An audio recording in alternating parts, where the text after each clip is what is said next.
from across the globe to a forgotten corner of the American heartland, all triggered by one humble farmer's act of kindness toward a stranded aviator that would unveil what defense officials are now calling the most significant aerospace breakthrough since the moon landing. Before we dive into this extraordinary journey, tell us where you're watching from in the comments. And if this intrigues you, make sure you're subscribed, because tomorrow I've saved something truly remarkable for you. The autumn rain hammered against the windows of Jackson Miller's weathered farmhouse as he studied the foreclosure notice in his calloused hands. The harsh fluorescent kitchen light cast shadows across the creases in his weathered face, each line a testament to decades of dawn-to-dusk labor on the same plot of land his grandfather had claimed nearly a century ago. 90 days. After 3 generations of millers working the same soil, the drought and plummeting crop prices had finally broken their resilience, and he had just 90 days to somehow save the 200-acre property that had been his entire world. Jackson set the notice down beside the scattered bills and bank statements that had become a permanent fixture on the oak kitchen table, the same table where his father had taught him to cipher numbers, where his late wife Maria had served Sunday dinners. For 20 years, and where their dreams for the future had slowly withered alongside the parched cornfields that stretched beyond his windows. At 52, Jackson had endured hardships that would have broken many men. The death of his wife to cancer 8 years ago had left him raising their son Ethan alone. The military service that had taken him from the farm in his youth had given him discipline and resilience, but hadn't prepared him for the changing economic realities of modern agriculture. The transition to organic farming methods had sustained them briefly, generating premium prices from health-conscious urban consumers, but 3 consecutive drought years had decimated their yields, while equipment costs continued to soar. Is that what I think it is? Ethan's voice pulled Jackson from his worried calculations. At 19, his son had deferred his engineering scholarship to the state university to help save the farm, a decision that filled Jackson with complicated emotions. Pride in his son's dedication battled with guilt that Ethan's future was being sacrificed to a losing cause. Jackson didn't try to hide the notice. They had long since passed the point where protective lies served any purpose. 90 days before they auction the property, he confirmed, his voice steady despite the devastation. The words represented, "Unless we can come up with $187,000. Ethan dropped into the chair across from his father, his young face momentarily betraying the weight of their situation before he masked it with determined optimism. "Something will work out, Dad. Maybe the drought relief funds will finally come through. Or we could try approaching that organic distributor in Denver again about an advance contract."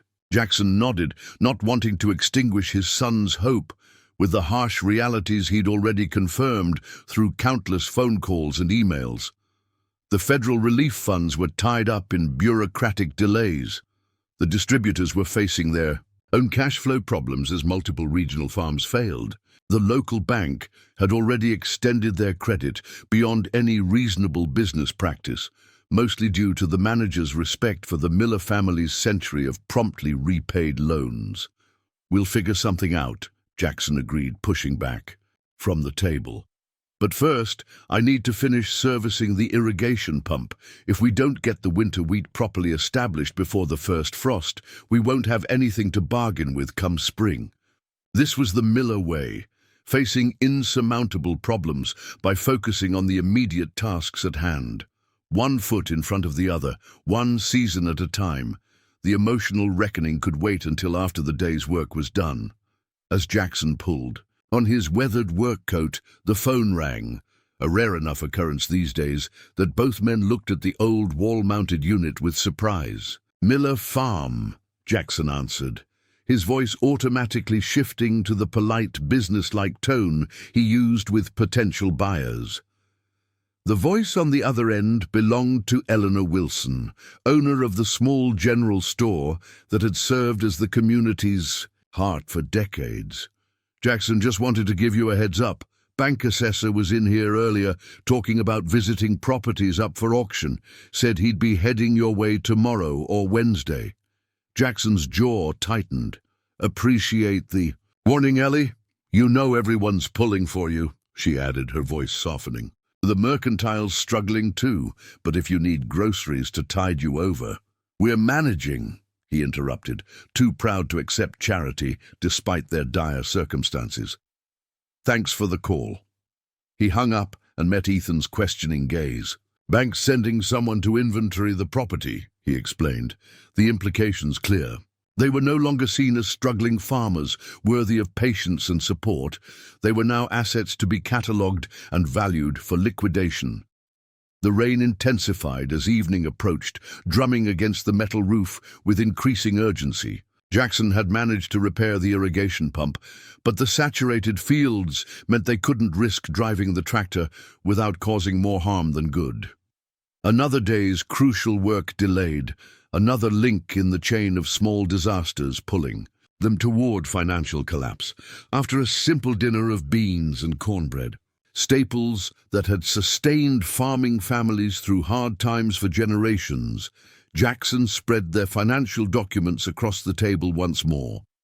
Ethan had suggested selling the eastern 40 acres separately, which might generate enough cash to negotiate a new payment schedule.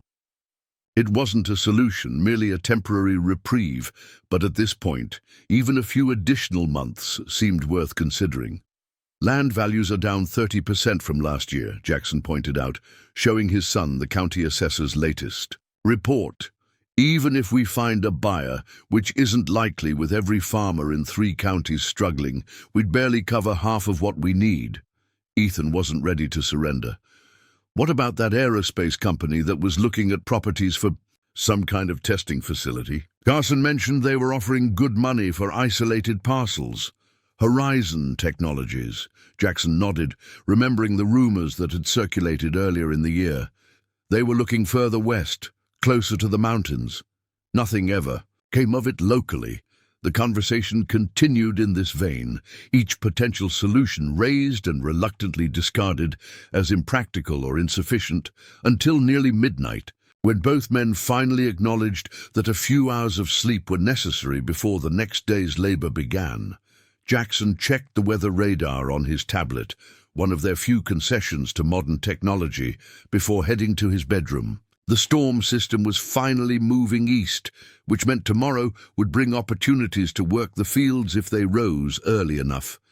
He had just changed into the flannel pajamas that Maria had given him on their last Christmas together when an unusual sound caught his attention, a mechanical sputtering noise that seemed to be coming from the northern edge of his property where their land bordered the national forest. He paused, head tilted, trying to identify the source. In better times, unusual sounds might be investigated in the morning, but with equipment theft rising in desperate farming communities, Jackson couldn't risk ignoring potential trouble.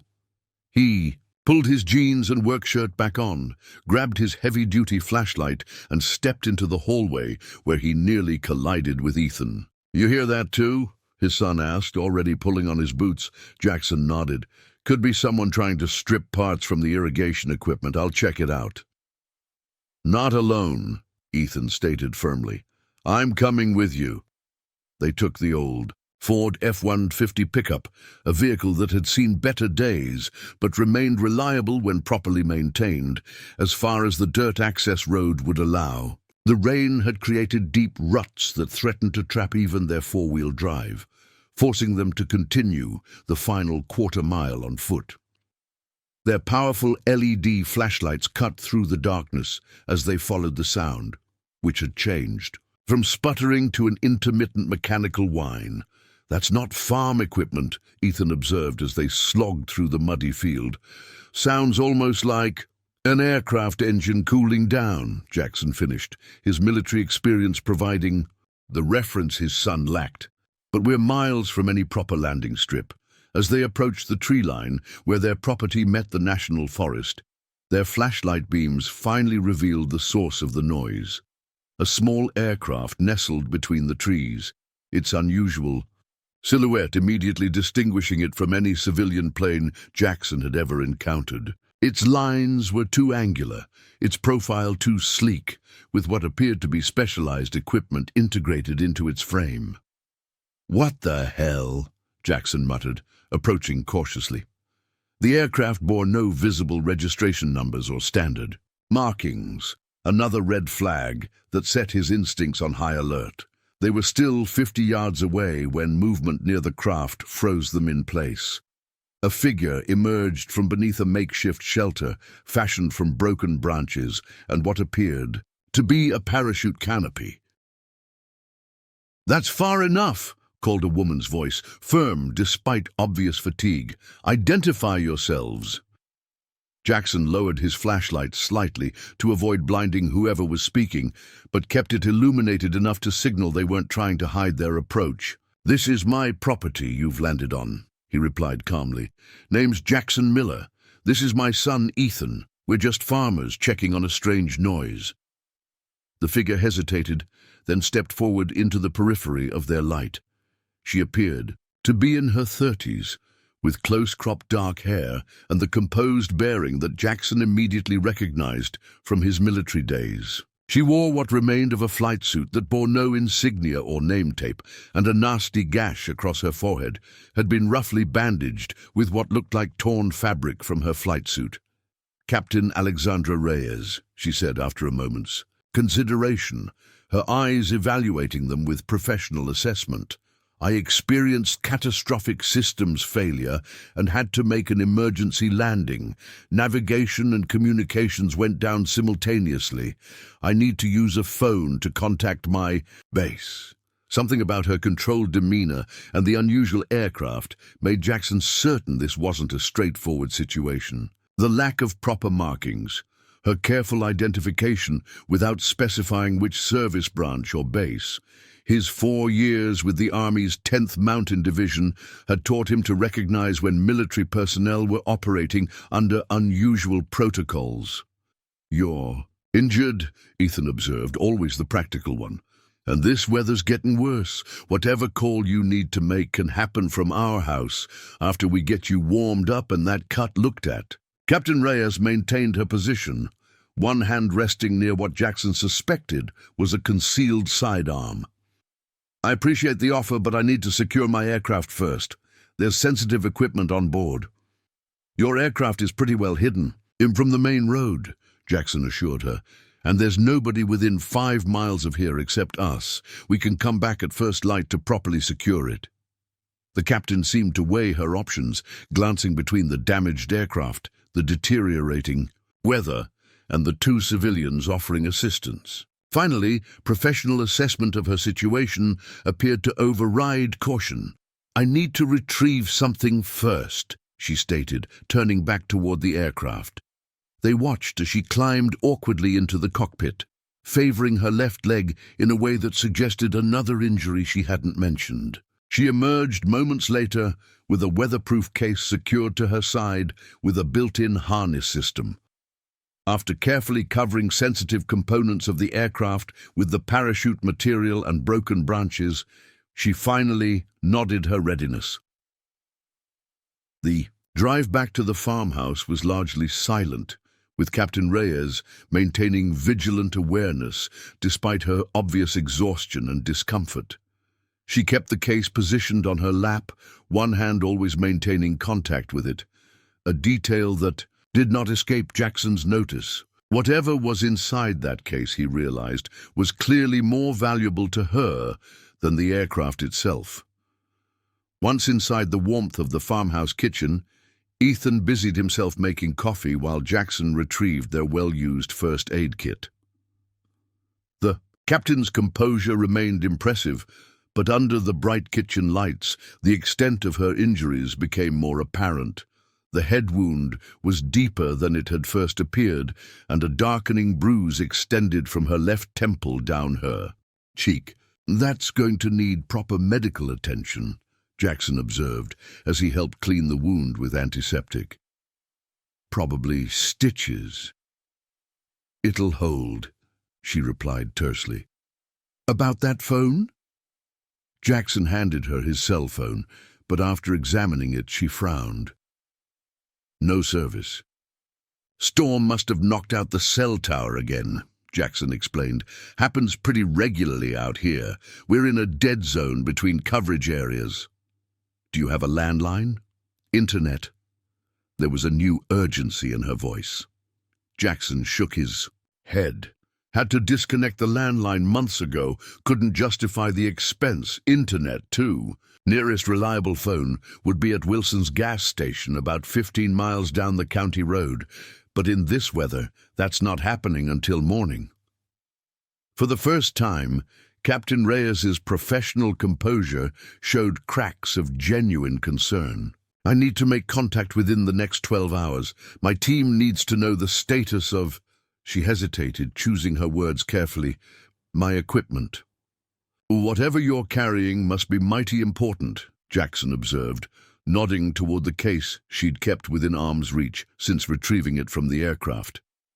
She met his gaze directly, and in that moment, Jackson recognized the look of someone carrying a burden much heavier than mere equipment. It was the same expression he'd seen in the eyes of his commanding officer before particularly dangerous missions, the weight of responsibility that transcended personal safety. More important than you can imagine, Mr. Miller, she replied quietly, and with potentially serious consequences if it falls into the wrong hands. The gravity in her voice convinced Jackson this wasn't hyperbole. His brief military service had taught him to recognize genuine urgency from dramatization. Whatever Captain Reyes was transporting, she genuinely believed it had significant security implications.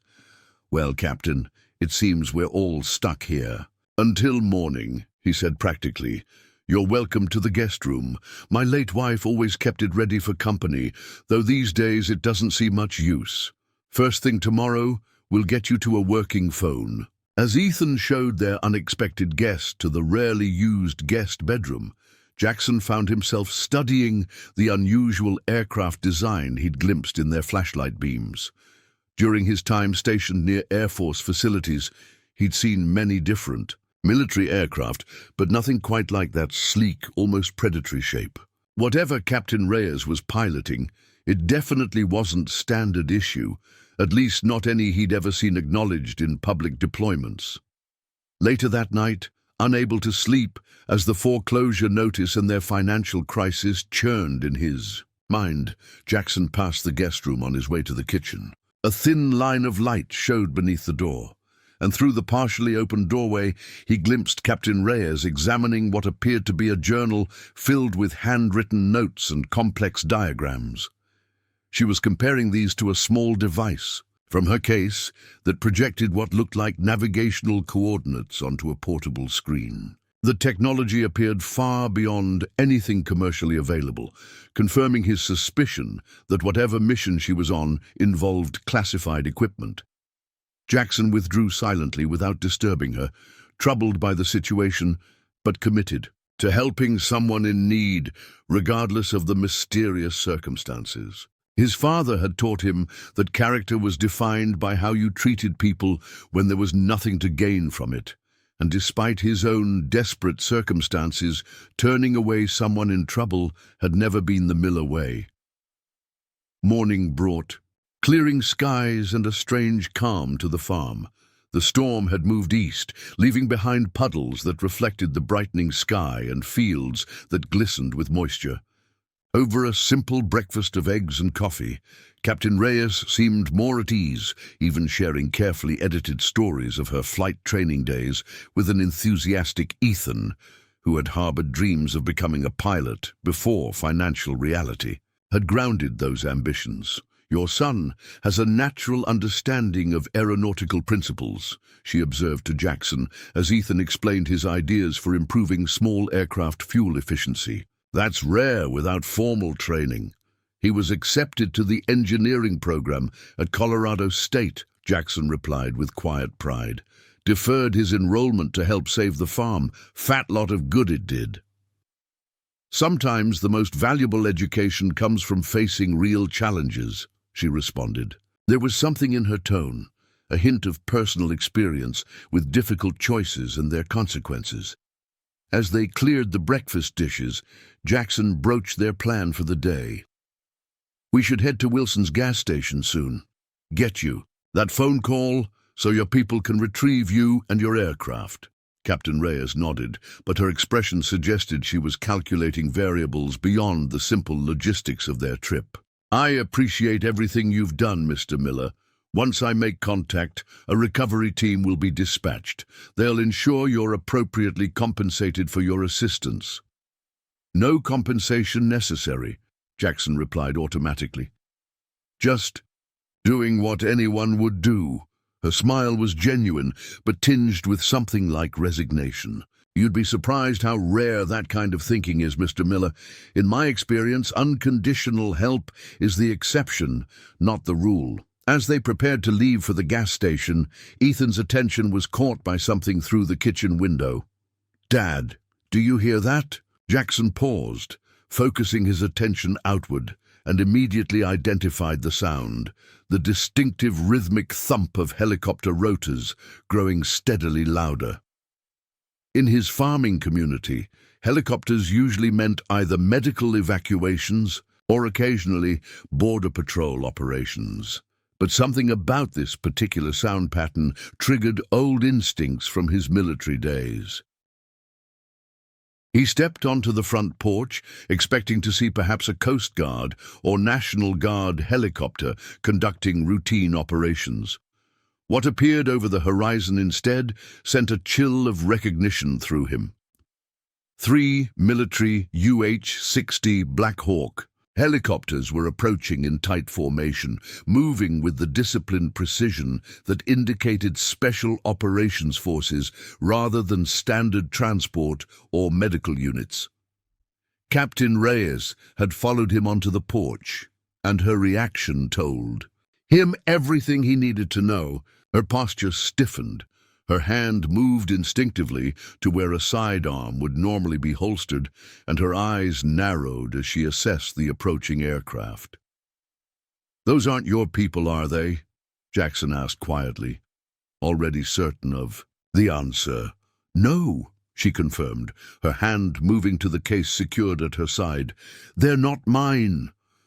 The lead helicopter circled the farmhouse once before, hovering over the front yard, its downdraft bending the ornamental grasses Maria had planted years ago and sending fallen leaves swirling upward in chaotic patterns. The side doors slid open to reveal personnel in tactical gear, not standard military uniforms with clear branch identification, but the more ambiguous equipment typical of specialized units or, more concerning, private military contractors. "Get back inside, both of you," Captain Reyes ordered, her demeanor transforming from weary pilot to commanding officer in an instant. "They cannot be allowed to secure this technology." "Who are they?" Ethan asked, moving back toward the doorway, as instructed, but clearly reluctant to leave the unfolding situation. "A private military corporation that's been hunting this prototype." "For years," she replied tersely. "They have resources within our intelligence networks. They must have intercepted my emergency beacon." Before they could retreat fully inside, a voice boomed from the helicopter's external speakers. "Captain Alexandra Reyes, we know you're in possession of Project Prometheus materials. Surrender the prototype and all associated documentation immediately. Compliance will be rewarded appropriately. Resistance will have consequences. The civilians are not our concern unless you make them so." The implicit threat against his home and son sparked something primal in Jackson, a protective instinct that transcended his usual pragmatic caution. He looked between the approaching armed operatives and the determined captain standing on his porch. Whatever she was protecting, it was clear she believed it was worth potentially dying for. And now, through a simple act of compassion, his family and farm had become caught in the middle of something far beyond their understanding. "Mr. Miller," Captain Reyes said quietly, keeping her eyes on the approaching helicopter, "I apologize for bringing this to your doorstep. But I need you to trust me when I say that what's in this case cannot fall into their hands. The technological applications would shift the global balance of power significantly, and not for the better. Jackson Miller had never considered himself a particularly brave man, stubborn perhaps, resilient certainly, but as he watched armed operatives preparing to descend onto his family's land, the same soil his grandfather had turned with horses before tractors were common, the same fields where he had taught Ethan to drive a tractor, something resolute solidified within him. The foreclosure notice sitting on his kitchen table suddenly seemed insignificant compared to the immediate threat. The bank might take his farm in 90 days, but he would be damned if he'd let armed mercenaries think they could just land on his property and take what they wanted while threatening his family. "Ethan, get the shotgun from my closet," he said, calmly, his voice carrying the same tone he used when instructing his son on particularly dangerous farm equipment.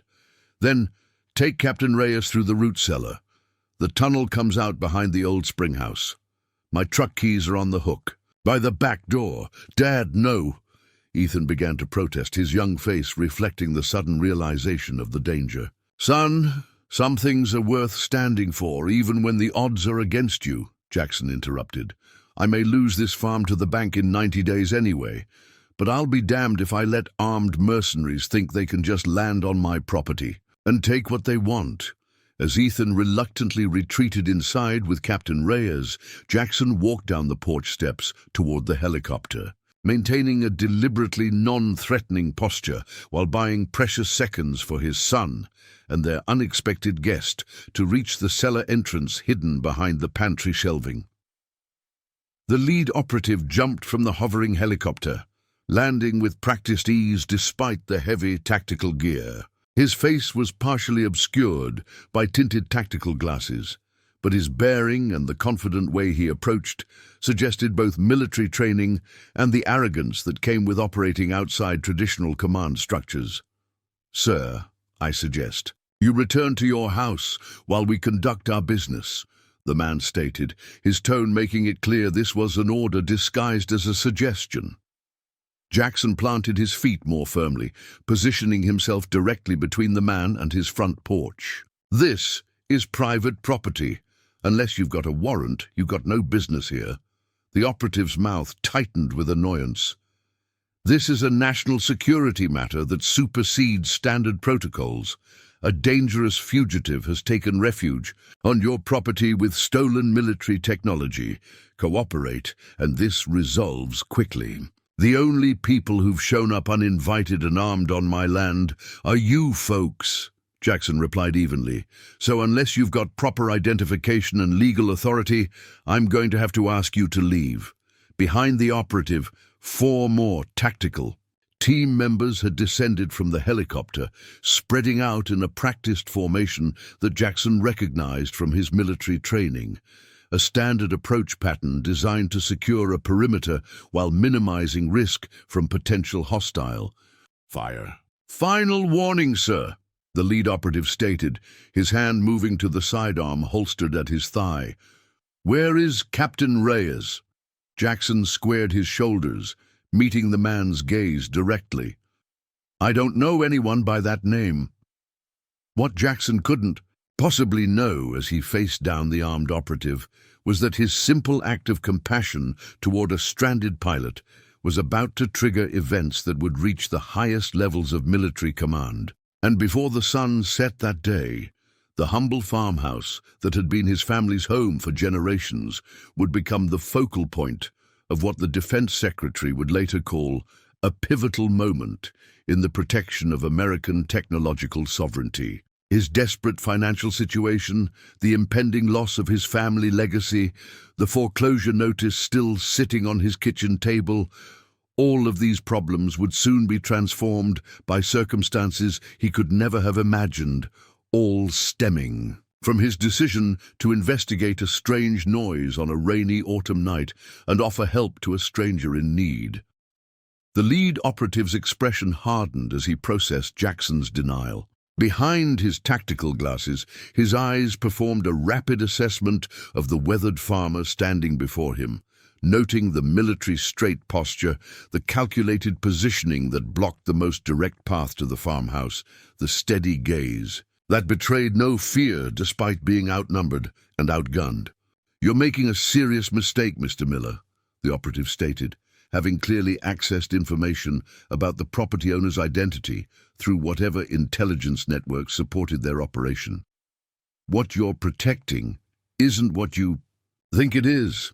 Jackson maintained his position, acutely aware of the tactical team members creating a perimeter around him. From his peripheral vision, he could see two operatives moving toward the side of the farmhouse, likely searching for alternate entries.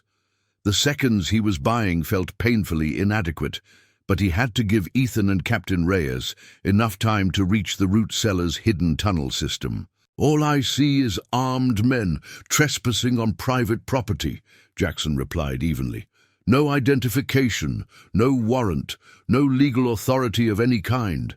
Just threats against a civilian family." The operative's hand remained poised near his sidearm, but Jackson noted he hadn't drawn the weapon, a small indicator that whatever their mission parameters, they might have restrictions on civilian casualties. It was a slender advantage, but Jackson had learned long ago that in desperate situations, you worked with whatever leverage you had available. Meridian Securities has broad operational discretion under classified defense contracts, the man countered, confirming Jackson's suspicion that they represented a private military corporation rather than official armed forces. "Captain Reyes has stolen proprietary technology worth billions in potential applications. We're authorized to retrieve it by any necessary means." Inside the farmhouse, Ethan had moved with practiced efficiency toward his father's bedroom. The ancient floorboards that would normally creak beneath his weight made no sound. Jackson had painstakingly secured each board years ago after Maria complained about being awakened whenever he rose early for farm work. It was a small domestic repair that now provided tactical advantage as Ethan retrieved the Remington 870 shotgun from the back of his father's closet.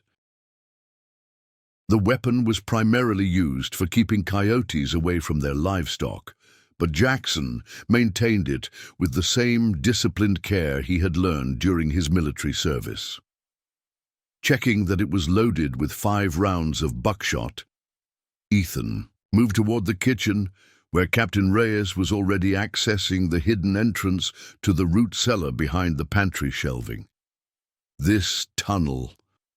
she asked quietly, as she helped him slide the heavy bookcase that concealed the narrow wooden door. "Where exactly does it lead?" "Old spring house about 300 yards behind the barn," Ethan explained, his voice steady despite the adrenaline surging through his system. "It was built during Prohibition. My great-grandfather used to make whiskey and needed a way to move it without being seen by revenue agents." A flicker of approval crossed the captain's face as she assessed the narrow earthen passage revealed behind the door. "Your family has a history of standing their ground, I see." Ethan managed a tight smile despite the gravity of their situation. Millers aren't known for backing down easily.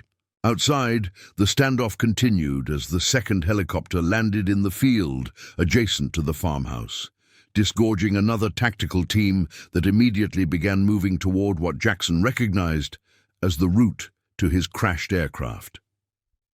The third helicopter maintained a hovering position, providing aerial surveillance of the entire property. "Captain Reyes is a fugitive from a classified defense program," the lead operative continued, clearly attempting to undermine Jackson's resolve through information warfare. "What she's told you is a carefully constructed deception. She's not retrieving stolen technology. She's delivering it to foreign interests." Jackson had spent enough years watching politicians on both sides twist facts to suit their narratives that such manipulation had little effect. "Seems to me, if she were the criminal you're claiming, you'd have proper federal agents with appropriate warrants, not private contractors landing unauthorized on my property." Something in his assessment struck home, causing a flicker of irritation to cross the operative's face. The situation requires specialized handling outside standard protocols. Now, for the final time, where is she? Before Jackson could respond, a new sound cut through the helicopter noise, a distant but rapidly approaching siren. Multiple sirens, in fact, suggesting a coordinated response from local law enforcement. The lead operative's head snapped toward the noise, genuine surprise registering in his expression.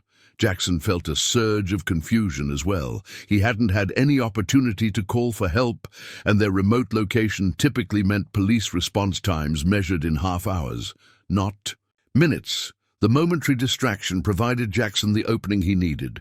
He stepped backward onto the porch, creating additional distance between himself and the lead operative, while maintaining his blocking position in front of the door. "Sounds like we're about to have company," Jackson observed, carefully neutral. "Might complicate your specialized handling outside standard protocols." The operative touched his earpiece, listening to what was presumably updated intelligence from his team. His expression shifted from confidence to calculation to what appeared to be barely suppressed frustration. He turned to his team and made a sharp hand gesture that Jackson recognized from his own military days, a signal to adjust tactics in response to unexpected developments. "This isn't over, Mr. Miller," the operative stated, backing toward his helicopter. "For your family's sake, I hope you understand what you've gotten yourself involved with before it's too late." Inside the root cellar, Ethan and Captain Reyes navigated the narrow earthen tunnel by the light of Ethan's phone. The passage showed remarkable engineering for having been constructed nearly a century earlier. Wooden support beams at regular intervals prevented collapse, while a slight downward grade, followed by an upward slope, created a natural water trap that had kept the tunnel dry despite seasonal flooding. "Your great-grandfather was thorough," Captain Reyes observed, her military training evident in the way she maintained awareness of their surroundings while moving efficiently through the confined space. "Family legend says he paid actual mining engineers from the Colorado silver mines to design it," Ethan explained, grateful for the conversation that helped distract from the oppressive weight of earth above them. He was apparently very serious about his whiskey business. They had covered perhaps half the distance to the springhouse exit when the captain suddenly froze, raising her hand in the universal signal for silence. Ethan stopped immediately, straining to hear what had triggered her reaction. After several seconds, he detected it too, a faint vibration through the earth, rhythmic and mechanical. "They're using ground-penetrating radar," she whispered, her expression grim. "Standard procedure for locating underground structures. We need to move faster." They increased their pace, no longer concerned about the noise their movement generated. If Meridian's team had indeed deployed ground-penetrating radar, stealth had become secondary to speed. The tunnel began to slope upward, indicating they were nearing the exit beneath the old springhouse, a stone structure originally built to keep dairy products cool before refrigeration became commonplace on rural farms. "Once we reach the exit, we're exposed," Captain Reyes stated, efficiently assessing their tactical situation. "How far to your father's truck?" "About 50 yards from the springhouse to where Dad parks behind the barn," Ethan replied. "But if they've got aerial surveillance from that third helicopter," the captain nodded grimly, "they'll spot us immediately. We need a diversion." At the farmhouse, Jackson watched with calculated confusion as the Meridian security teams began a hasty but organized withdrawal. The lead helicopter had already lifted off, presumably to intercept whatever local law enforcement was approaching, while the second was retrieving the team that had been heading toward the crashed aircraft. The abrupt shift in tactics suggested something beyond the approaching sirens had altered their operational parameters. Jackson maintained his position on the porch, unwilling to reveal any reaction that might betray Ethan and Captain Reyes's escape route. The lead operative maintained eye contact with him until the last possible moment before boarding the second helicopter, his expression promising future consequences. As the helicopters gained altitude, Jackson finally permitted himself a careful survey of his surroundings. The approaching sirens were now visible as a convoy of vehicles speeding down the county road toward his property. But they weren't the expected sheriff's department cruisers. Instead, the lead vehicles were unmarked black SUVs with government plates, followed by military Humvees bearing insignia that Jackson couldn't identify at this distance. He had traded one potential threat for another unknown force, and the tactical situation remained precarious. Without knowing who was approaching or their intentions, he couldn't determine whether Ethan and Captain Reyes should continue their escape or return to the relative security of the farmhouse. His decision was made for him moments later when the familiar sound of his old Ford truck's engine roared to life behind the barn. The sound would be clearly audible to both the retreating Meridian helicopters and the approaching convoy, immediately revealing the location of the fugitives he'd been helping protect.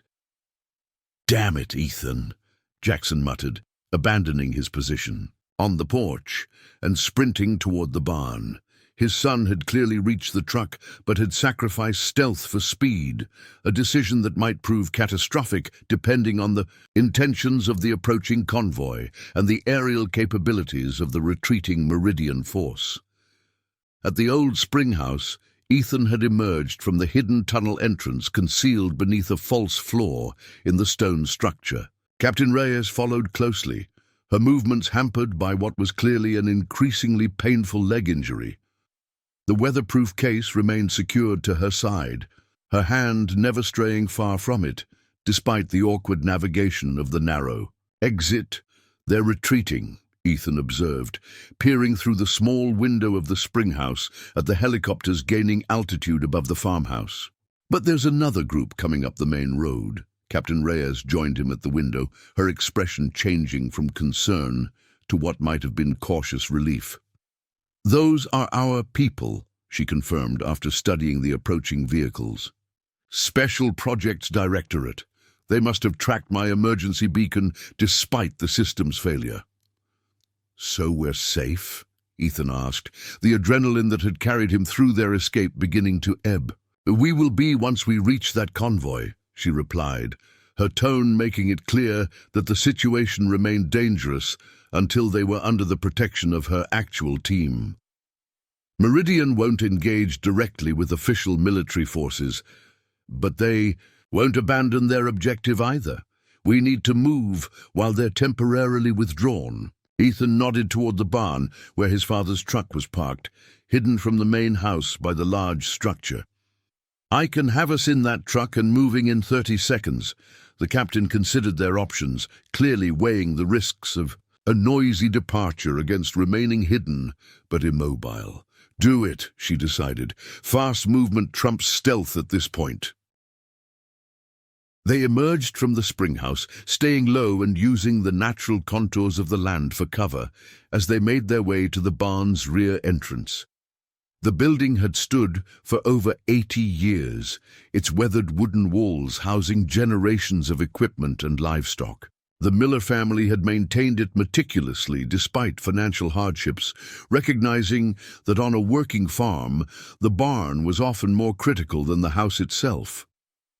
Ethan led them to his father's truck, a 1997 Ford F-150 that had seen better days, but had been maintained with the same careful attention Jackson gave to all his equipment. The keys hung on a hook just inside the barn door as promised. Ethan started the engine, which roared to life with a distinctive rumble that echoed across the property. "So much for a quiet exit," Captain Reyes observed dryly, as Ethan threw the truck into reverse and backed out of the barn. "At this point, speed matters more than stealth," Ethan replied, channeling his father's calm practicality despite the extraordinary circumstances. "And nothing on this farm moves faster than Dad's truck." They had just cleared the barn when Jackson appeared, running toward them with surprising speed for a man in his 50s. Ethan slammed on the brakes, throwing the passenger door open as his father approached. "New plan," Jackson announced as he climbed into the cab beside Captain Reyes, forcing her to slide to the middle seat. "We meet that convoy halfway. Whoever they are, they scared off our uninvited guests pretty effectively." "They're my unit," Captain Reyes explained, her professional composure returning now that extraction seemed imminent. "Special Projects Directorate, the real one, not the cover organization Meridian has been using to justify their operations." Jackson's expression revealed neither relief nor increased concern, just the focused calculation of a man adjusting tactical assessments based on new information. "Good, then they can explain exactly what's going on and why it turned my farm into a battleground." Ethan accelerated down the rough farm track that connected their rear fields to the county road, the truck bouncing over ruts and puddles left by the previous night's storm. Despite the rough terrain, he maintained impressive control of the vehicle. Years of driving farm equipment across these same fields had given him an intuitive understanding of the land's contours and challenges. "Your son has impressive tactical driving skills for a civilian," Captain Reyes observed, as Ethan navigated a particularly treacherous section where erosion had carved a small gully across their path. "Chas H. driving competition champion, 3 years. Running," Jackson replied with quiet pride. "Plus, he's been operating equipment on this farm since he was tall enough to reach the pedals." They reached the county road just as the lead vehicles of the approaching convoy came into view around the bend. Ethan pulled the truck across the road in a blocking position, forcing the oncoming vehicles to slow. It was a bold move that revealed the Miller family's instinct to control encounters rather than merely react to them. The lead SUV slowed to a stop 20 yards from their position. For a tense moment, no one moved. Then the driver's door opened and a man in his late 50s emerged. His bearing immediately marked him as career military despite his civilian clothing, a tailored charcoal suit that suggested senior leadership rather than field operations. His close-cropped silver hair and weathered features spoke of decades of service, while the way subordinates immediately deferred to his presence confirmed his command authority. Captain Reyes straightened perceptibly beside Jackson. "General Harrington," she identified quietly, "Director of Special Projects. If he's here personally, this situation is even more significant than I realized." The general approached their truck alone, his gait measured and purposeful. Jackson lowered his window as the man reached them, noting the careful way the general's eyes assessed both the civilians and his subordinate. "Captain Reyes," the general acknowledged with a nod that managed to convey both relief and professional detachment. "I see you've made some local allies." "The Miller family provided assistance when my aircraft suffered catastrophic systems failure." "Sir," she replied formally. "Without their help, Meridian would have acquired the prototype and all associated documentation." General Harrington's attention shifted to Jackson. "You interfered with a private military corporation's operations, despite being significantly outgunned and having no understanding of the situation's context. That demonstrates either remarkable courage or concerning recklessness, Mr. Miller." "It demonstrates that I don't take kindly to armed men threatening my family on my own property," Jackson replied evenly, meeting the general's gaze without deference. "Badges, warrants, and proper identification exist for a reason in this country. Anyone who thinks they can bypass those fundamentals isn't someone I'm inclined to cooperate with." A flicker of what might have been approval crossed the general's face. "Fair assessment." He glanced at the farmhouse visible in the distance. "I suggest we continue this conversation somewhere more secure. Meridian has temporarily withdrawn, but they're not known for abandoning high-value objectives." Jackson nodded toward the convoy behind the general. "And them? I'm not interested in having my property swarming with another group of armed personnel without understanding exactly what's happening." "My security detail will establish a perimeter," General Harrington replied, neither apologetic nor defensive. The technical team needs access to Captain Reyes's aircraft immediately. Based on the beacon data, it appears the prototype remained operational despite the system's failure, she reported, which raises significant concerns about potential compromise. Captain Reyes shifted beside Jackson, her professional composure momentarily giving way to surprise. The quantum navigation system remained active. That should be impossible with the power systems compromised. Nevertheless, it maintained signal integrity for approximately 7 hours after your emergency landing, the general confirmed, which means either the system has capabilities we haven't documented or someone managed to provide auxiliary power. The implications hung in the air between them. The possibility that someone else had accessed the aircraft during the night, or that the technology Captain Reyes was transporting had capabilities beyond even its creator's understanding. Either scenario represented potential security concerns far beyond the already tense situation. Jackson made a quick decision. "You can use the house as your command center, General. But I want full transparency about what's happening on my property and assurances that my son and I won't face any repercussions for helping your captain."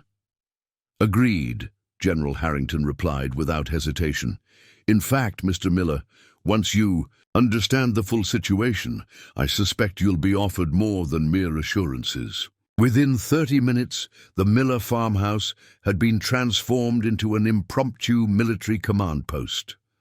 Communications equipment was efficiently installed in the living room, security teams established defensive positions around the perimeter, and a medical officer properly treated Captain Reyes's injuries, the head wound requiring 7 stitches, while her leg injury was diagnosed as a hairline fracture that had been expertly concealed through what must have been considerable pain. Jackson and Ethan found themselves in the surreal position of serving coffee to senior military personnel in their own kitchen, while technical specialists debriefed Captain Reyes about her emergency landing and the status of the prototype she'd been transporting. The quantum navigation system wasn't just maintaining signal integrity after the crash, a young female scientist explained as she examined data on a specialized tablet. It was actively scanning and mapping the geographical features of this entire property. The energy signature suggests it was operating in full environmental analysis mode. Captain Reyes shook her head in confusion. "That's not possible. That functionality requires direct interface with the primary system, which was completely powered down after the crash. I verified it personally. Evidently, the system has developed operational capabilities beyond our current understanding," General Harrington observed, his tone suggesting this wasn't entirely unexpected. "The question is why this location specifically triggered autonomous activation." All eyes turned to Jackson, who had been silently absorbing the increasingly bizarre technical discussion while leaning against his own kitchen counter. "Don't look at me," he stated dryly. "Until last night, the most advanced technology on this property was the irrigation system."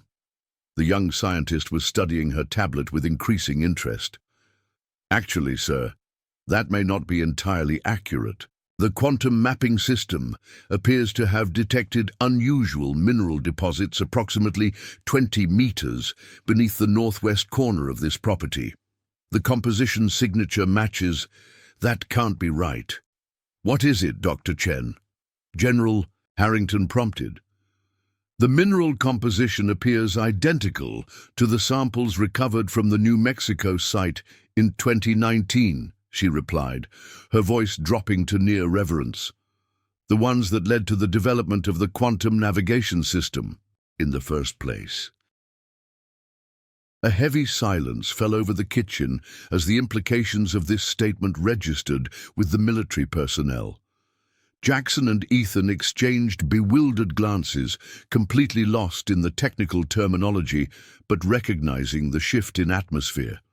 From operational urgency to something approaching scientific awe, I assume someone's going to explain what that means in terms civilians can understand, Jackson suggested, after the silence had stretched uncomfortably long.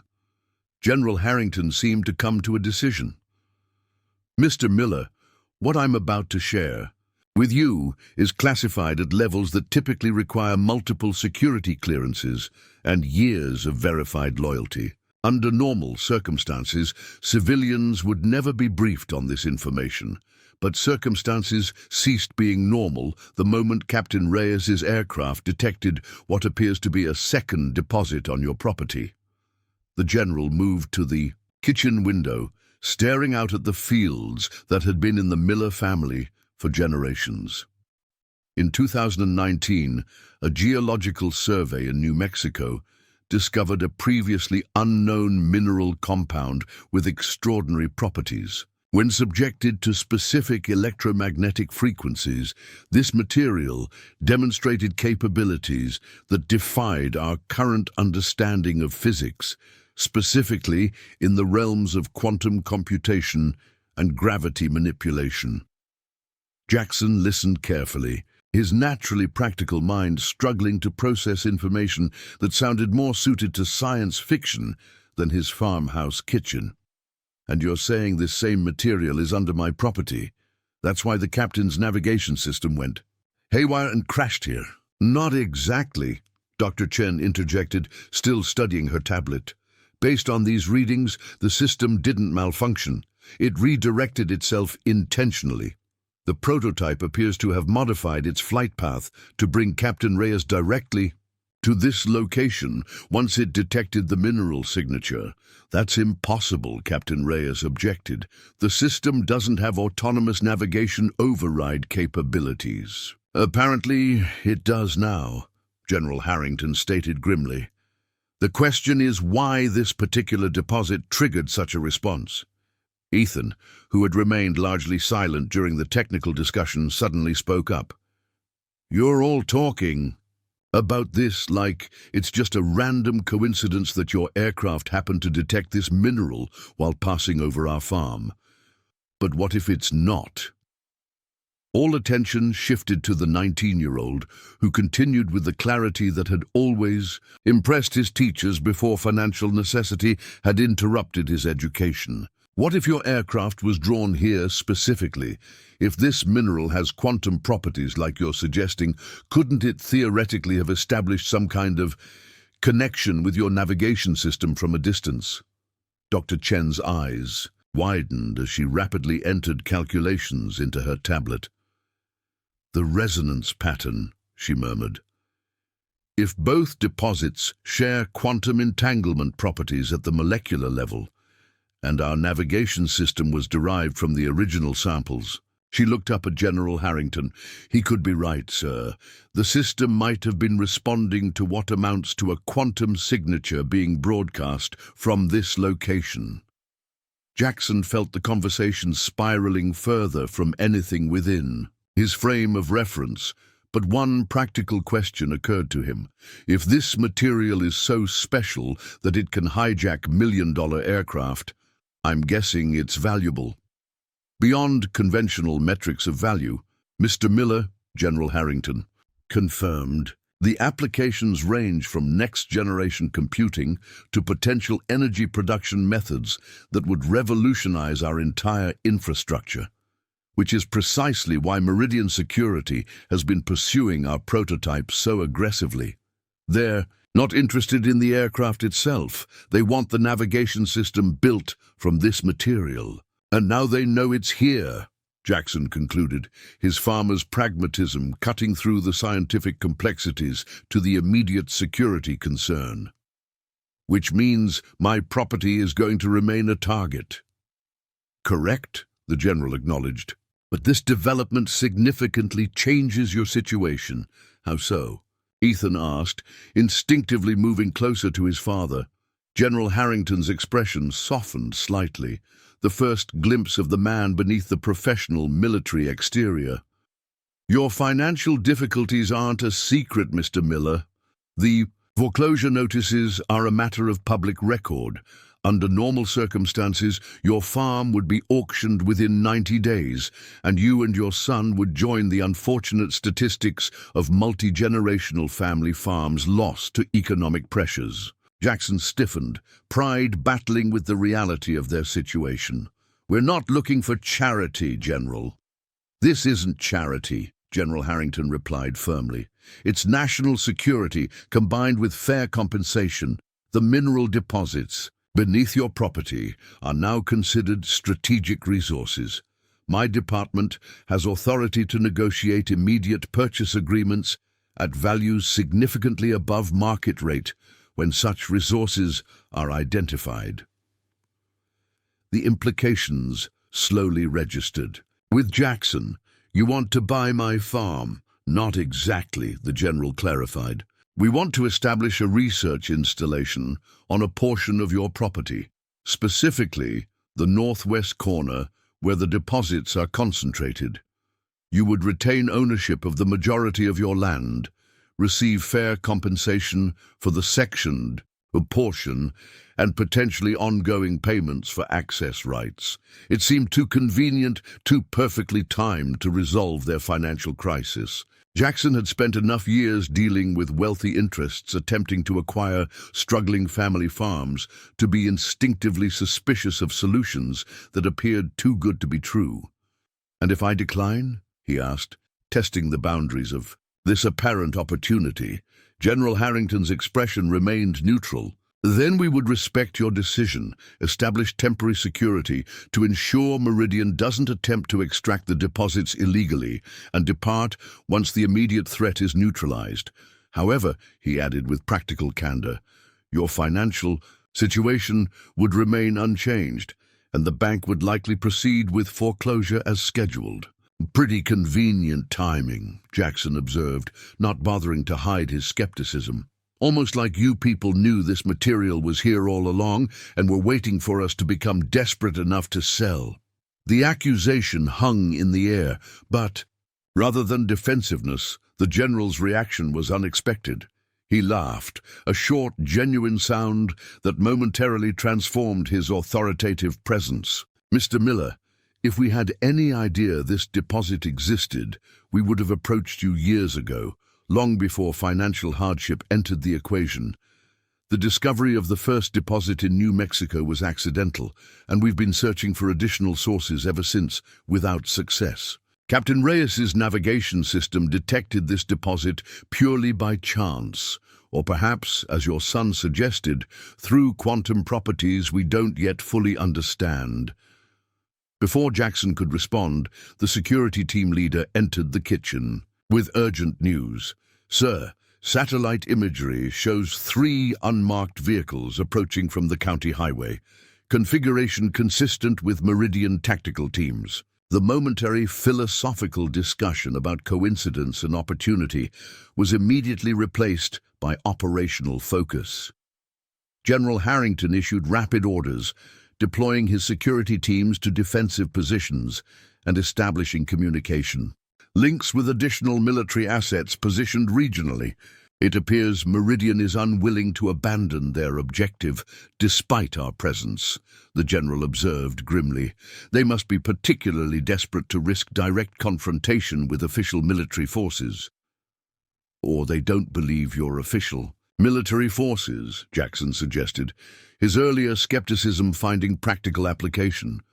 "From my perspective, you showed up with similar vehicles and equipment to theirs, just different operators. If they think you're a rival private contractor rather than government forces," the general's expression confirmed Jackson's assessment. "Perceptive, Mr. Miller. The Special Projects Directorate deliberately maintains a low profile that sometimes creates precisely this ambiguity. It's usually advantageous for operational security, but in this case, it means my farm is about to become a battleground between rival military groups," Jackson finished for him, "unless you have a better suggestion." For the second time that day, Jackson Miller found himself facing armed intruders on his property, But this time, instead of standing alone on his porch, he was surrounded by Special Projects Directorate personnel with considerably more advanced equipment and training than he possessed. What had begun as a simple act of compassion toward a stranded pilot had escalated into a situation with national security implications, centered around a previously unknown mineral deposit beneath the fields his family had farmed for generations. General Harrington deployed his forces with the practiced efficiency of a career military officer. Jackson caught his son's eye across the kitchen. Despite the extraordinary circumstances, Ethan's expression conveyed the same thought that had sustained the Miller family through multiple generations of hardship. Whatever challenges arise, you face them directly, with the resources available, and trust in your ability to adapt. What neither of them could possibly anticipate was how the next few hours would transform not just the financial trajectory of their struggling farm, but potentially the entire direction of American technological development. All because Jackson had decided to investigate a strange noise on a stormy night and offer help to someone in need. The late afternoon sun cast long shadows across the Miller farmland as General Harrington's security teams took defensive positions around the property. From the kitchen window, Jackson watched the coordinated movement of professional soldiers, so different from the chaos of his usual harvest preparations, yet oddly familiar in their disciplined efficiency. Growing things and defending things, he reflected, both required attention to detail and respect for forces beyond your control.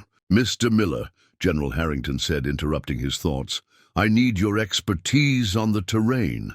Are there any approaches to this property that wouldn't be visible from the main road or captured on satellite imagery?" Jackson appreciated the directness of the question. The general was treating him as a valuable resource rather than a civilian obstacle. "3," he replied without hesitation. "The creek bed along the eastern boundary runs mostly beneath tree cover. The old logging trail through the national forest land connects to our north field through a break in the fence line. And there's a drainage culvert under the county road that's large enough for a person to crawl through. Connects to the irrigation ditch running behind the equipment shed." General Harrington nodded approvingly.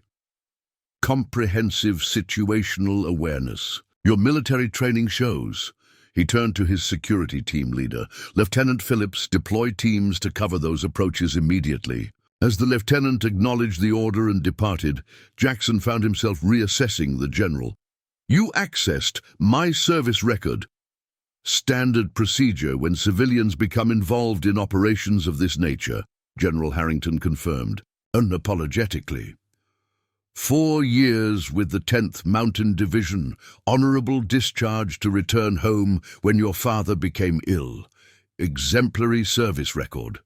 It explains your composed response to this situation." Before Jackson could respond, the communications specialist monitoring equipment in the living room called out, "Sir, incoming transmission from Fort Carson. Colonel Westfield reports quick reaction force is mobilized and awaiting your authorization for deployment." "Tell Westfield to hold position," the general replied immediately. "Military escalation remains a last resort. We contain this situation ourselves if possible." Jackson processed this information carefully. "You have regular military forces available, but you're not deploying them. Why?" "Politics," General Harrington answered, with the weary pragmatism of someone who had navigated government bureaucracy for decades. "The Special Projects Directorate operates under authorities that allow more flexibility than conventional forces. Once regular Army units deploy, we enter a different regulatory framework with significant oversight complications." "And more public attention," Jackson added, understanding the implications. "Which I'm guessing you'd prefer to avoid when it comes to whatever mineral is under my farm." The general's slight nod confirmed his assessment. "Precisely. The technological applications of this material are sensitive. Every major power is pursuing similar research. The fewer people who know about this deposit, the better, for national security reasons. Across the kitchen, Ethan had been conferring with Dr. Chen, examining the technical data from the quantum navigation system on her specialized tablet. Now he looked up with the focused expression Jackson recognized from whenever his son had solved a particularly complex problem. "The mineral isn't just under our farm," Ethan announced.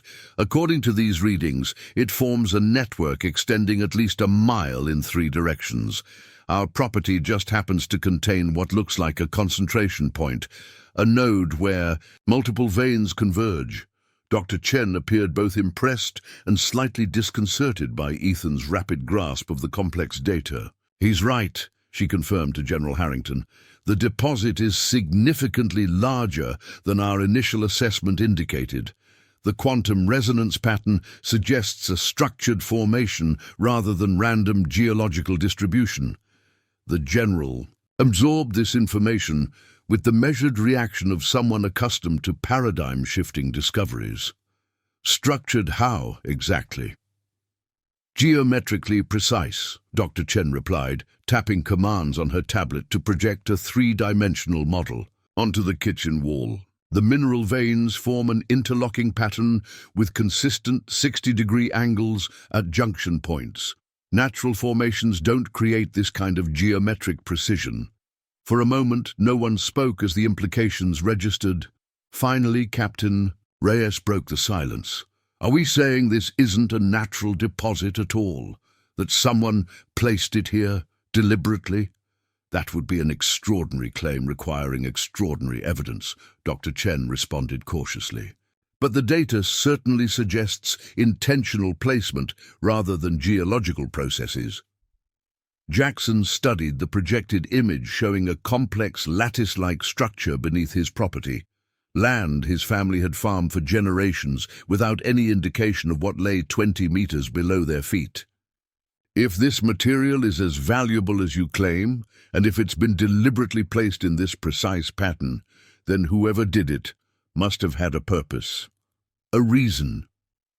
A purpose that apparently involves your family's farm," General Harrington noted, his mind clearly working through strategic implications, "which raises the question of whether your family's presence here for 3 generations is entirely coincidental." Before Jackson could process the staggering suggestion that his family's history might somehow be connected to the mysterious mineral deposit, the security team leader returned with urgent news.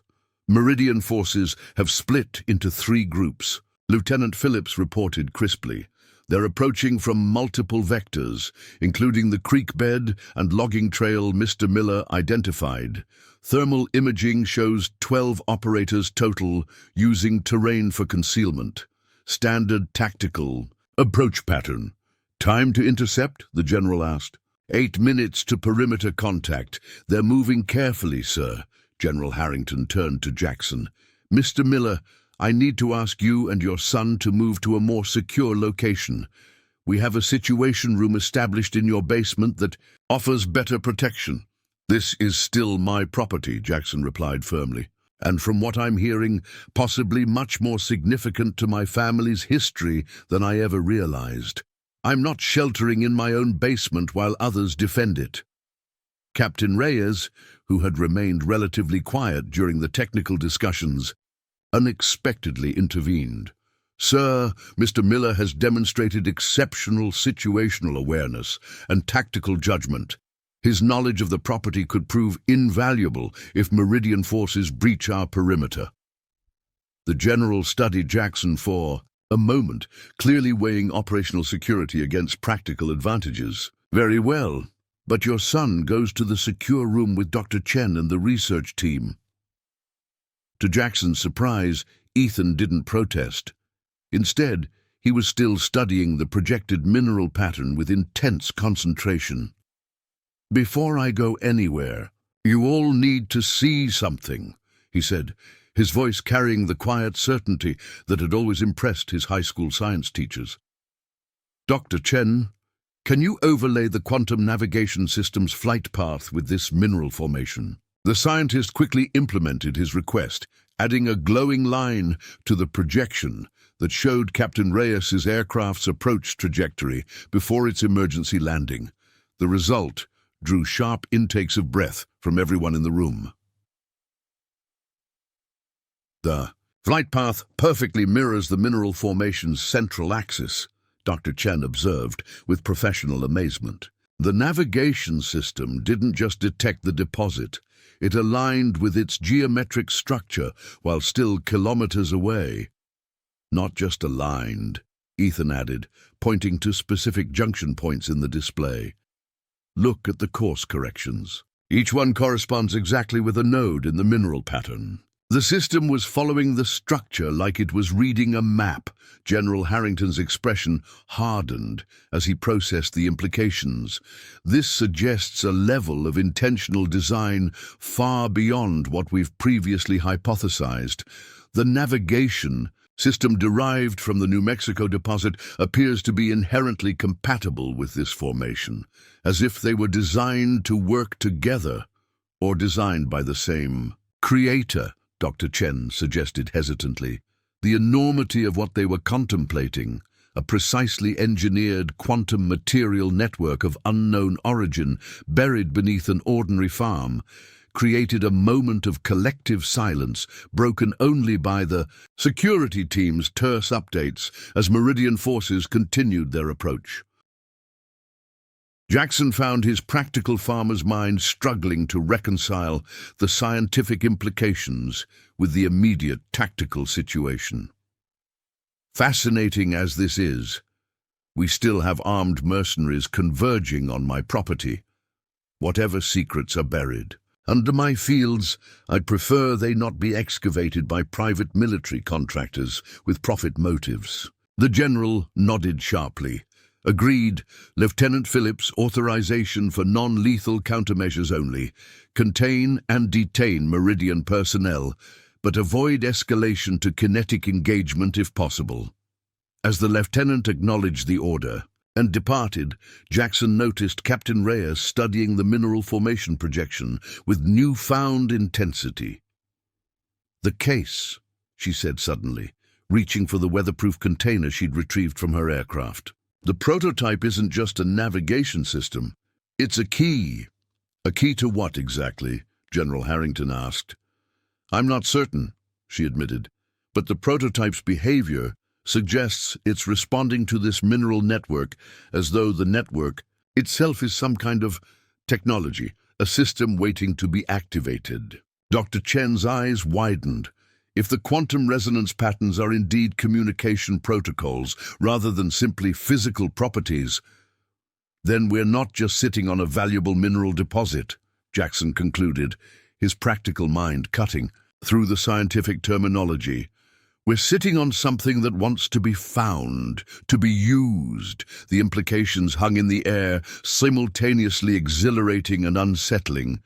General Harrington was clearly calculating risks and potentials, with the practiced assessment of a career military strategist. "Captain Reyes, what exactly happens if you directly interface the prototype with this mineral formation?" "Unknown, sir," she replied honestly. "The existing protocols for the navigation system never contemplated direct interface with a secondary deposit.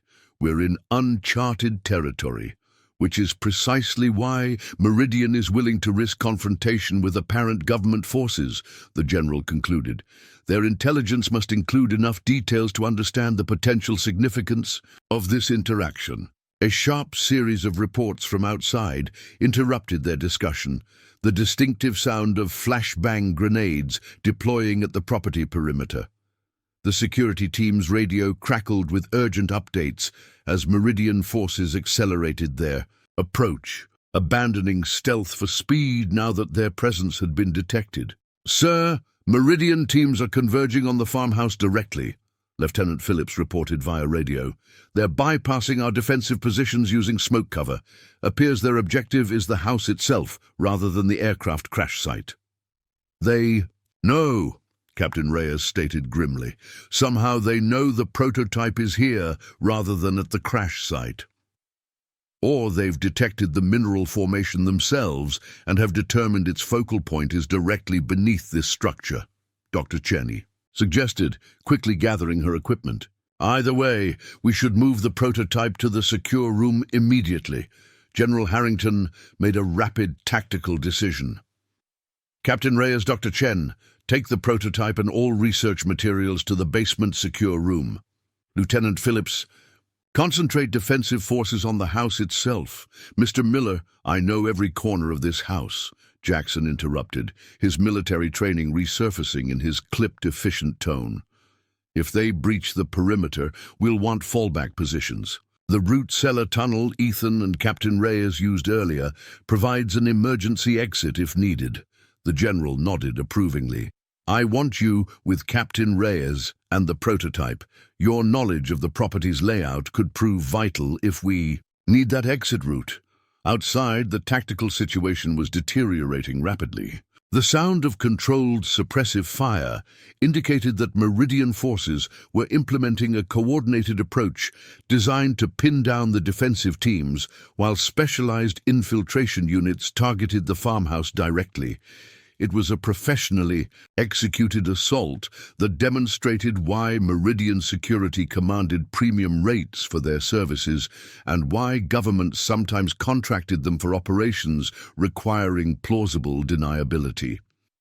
In the basement secure room, a hastily established command center with surveillance feeds and communications equipment, Jackson found himself in the surreal position of watching his own property become a battleground on multiple video displays. The room had previously been used for root vegetable storage, its thick walls and underground position providing natural temperature regulation. Now those same features offered protection as the conflict intensified above them. Ethan was working alongside Dr. Chen, helping correlate the quantum navigation data with new readings from sensors they'd placed around the property. Despite having no formal training in quantum physics, his natural aptitude for patterns and systems made him a valuable assistant, something the scientist had recognized immediately. The mineral formation's energy signature is increasing, Dr. Chen reported with professional concern. It appears to be responding to the prototype's proximity even without direct interface. Captain Reyes, who had been monitoring the tactical feeds with General Harrington, turned at this announcement, responding how exactly? Resonance patterns are amplifying and synchronizing, Dr. Chen explained, pointing to oscillating waveforms on her display. It's as if the prototype and the mineral network are establishing communication protocols autonomously. Jackson, whose practical understanding of farming equipment had always served him well when equipment malfunctioned, applied the same logical approach to this unfamiliar technology. If two systems are communicating without your input, that suggests they were designed to find each other, to connect. The question is by whom? And for what purpose? General Harrington stated, voicing the concern that hung unspoken in the room. The tactical situation above ground was rapidly approaching a critical juncture. Meridian forces had breached the outer, defensive perimeter and were converging on the farmhouse from 3 directions. The Special Projects Directorate security teams were implementing a controlled withdrawal, concentrating their defensive position around the house itself while maintaining enough distance to avoid civilian structure damage. Sir, Lieutenant Phillips reported via secure channel, Meridian has deployed what appears to be specialized scanning equipment. They're taking readings of the house foundation and surrounding soil. General Harrington's expression darkened. They're mapping the mineral formation. They must have their own detection capabilities derived from previous research. Or they have someone on the inside of your organization, Jackson suggested pragmatically. The timing of their arrival and their specific focus on my property seems too precise for coincidence. The general didn't dismiss the possibility, which Jackson found telling. A concern we'll address after resolving the immediate tactical situation. Onto the surveillance feeds, Meridian operatives had reached the farmhouse porch. the same porch where Jackson had stood defiantly hours earlier. Their tactical approach was professional and methodical, demonstrating the trained discipline of former Special Forces operators now working in the private sector. "They'll breach the house within 60 seconds, Captain Reyes assessed, her military training evident in her precise analysis. Standard entry pattern suggests they'll secure the ground floor before proceeding to the basement." Jackson watched as the home his family had occupied for generations was about to be forcibly entered by armed mercenaries. The worn wooden floors where he had played as a child, the kitchen where his mother had taught him to bake bread, the living room where he and Maria had brought newborn Ethan home from the hospital, all were about to become tactical terrain. In a conflict he barely understood, yet amid this surreal crisis, Jackson felt an unexpected clarity. Whatever secrets lay beneath his family's farm, whatever extraordinary material had drawn both official military projects and private military contractors to his door, it was still his land, his responsibility, the Miller legacy that stretched back generations. Might be more complex than he had ever imagined, but it remained his to protect. "General," he said with quiet determination, "I think it's time we stop reacting defensively and take control of this situation." "What do you propose?" "Mr. Miller," General Harrington asked, recognizing the shift in Jackson's demeanor. "Captain Reyes believes the prototype is a key to whatever system is buried under my farm. Dr. Chen's data shows the two are already communicating. Instead of waiting for Meridian to force our hand, maybe we should see what happens when we deliberately interface them." The suggestion generated immediate concerns from the scientific team, with Dr. Chen most vocal. Without proper containment protocols and controlled conditions, direct interface could trigger unpredictable reactions within the quantum field. We have no way to predict or control the outcome. And if Meridian breaches this room and seizes the prototype, Jackson countered, would you prefer they control whatever activation occurs? It was pragmatic reasoning that resonated with General Harrington's strategic mind. "Captain Reyes, what's your assessment? You've worked most directly with the prototype." The captain considered carefully before responding. "The prototype has demonstrated capabilities beyond our initial design parameters since detecting this mineral formation. That suggests built-in protocols for exactly this scenario. If Mr. Miller is right, and these systems were designed to connect, attempting to prevent that connection might actually be more dangerous than allowing it under our observation." General Harrington weighed the competing considerations with the measured calculation of someone accustomed to making high-stakes decisions with incomplete information. After a moment, he nodded decisively. "Prepare for controlled interface. Dr. Chen, establish whatever monitoring systems you can with available equipment. Lieutenant Phillips, consolidate defensive positions around the basement access points.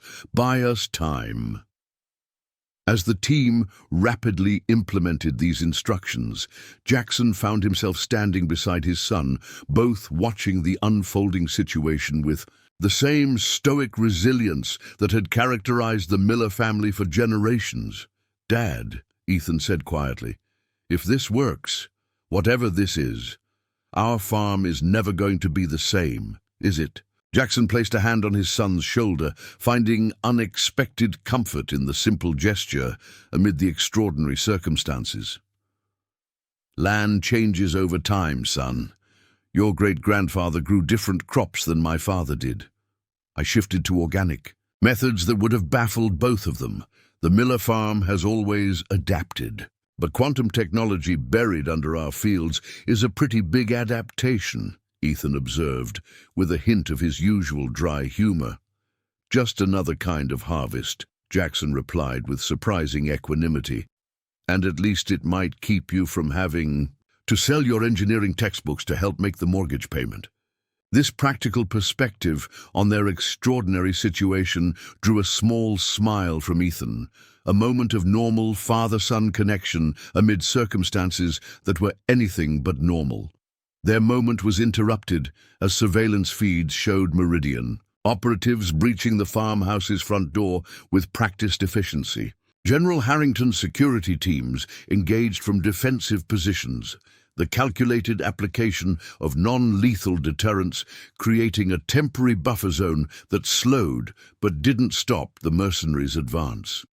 "Interface preparations complete," Dr. Chen announced, her scientific professionalism maintaining despite the rapidly deteriorating tactical situation. She had connected the prototype to a series of monitoring devices, creating a makeshift research station that would at least document whatever happened next. Captain Reyes removed the prototype from its protective case, revealing a device unlike anything Jackson had seen before. Approximately the size of a softball, it appeared to be constructed from a material that seemed to shift between solid and translucent depending on the viewing angle.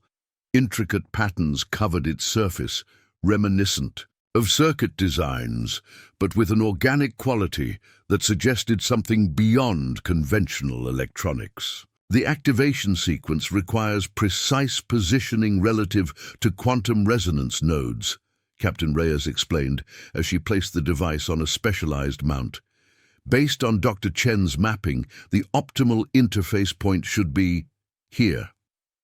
She indicated a specific position in the basement floor where sensor readings showed the highest concentration of the mineral formation directly beneath. Jackson noted it corresponded almost exactly with the center point of the original root cellar his grandfather had excavated nearly a century earlier. Another coincidence that seemed increasingly like design. Initiating interface in 3, 2, 1, Captain Reyes activated a sequence on the prototype's surface, her trained hands moving with precise confidence despite the unprecedented nature of the operation. For several seconds, nothing visible happened. The monitoring equipment registered increasing quantum activity, but to the naked eye, the prototype remained unchanged. Then, gradually, a soft blue luminescence began to emanate from within the device, pulsing in a rhythmic pattern that seemed to resonate with something deep beneath the basement floor. "Quantum resonance established," Dr. Chen reported, studying her instruments with focused intensity. "The mineral formation is responding, energy signatures synchronizing at an exponential rate. The blue illumination intensified, spreading beyond the prototype itself to trace patterns across the basement floor that matched the mineral formation's structure as mapped in their earlier projections. It was as if the hidden network beneath the farm was being rendered visible through the stone foundation itself."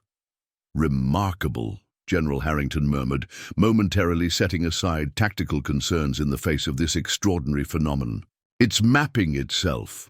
The tactical radio crackled with Lieutenant Phillips's urgent update. "Meridian forces have reached the central hallway, proceeding toward basement access points. 2 minutes to breach at current pace."